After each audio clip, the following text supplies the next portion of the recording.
plant-based protein untuk anda yang nak kurus dengan cepat dan kurus dengan lebih lama, konsisten, tak senang jadi yo-yo.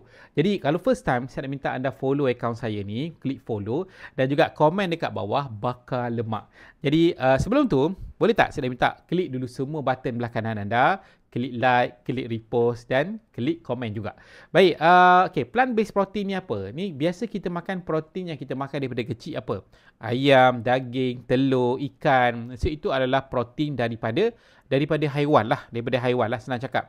So jadi saintis mencipta kita panggil plant-based protein pada tahun 1961. Ini ada first protein suplemen daripada tumbuhan yang dicipta, yang mana apa kelebihan dia sebenarnya, dia akan bagi protein sama dengan kita makan protein haiwan, tetapi kelebihan dia ialah dia tidak ada lemak.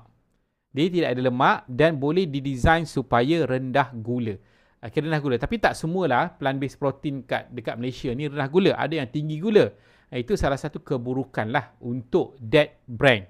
Jadi kalau kita nak ambil protein untuk kuruskan badan, cuba ambil protein tambahan yang mana rendah gula. Rendah gula dibagi kita tenaga tapi tidak meninggalkan lemak dalam tubuh kita. Itu adalah plant-based protein yang saya cadangkan kalau you nak kurus, you maintain, okay, konsisten ambil plant-based protein ni sebab dia akan bantu you boost up you punya pembakaran lemak. Jadi kalau rasa okey kan, boleh komen dekat bawah bakar lemak.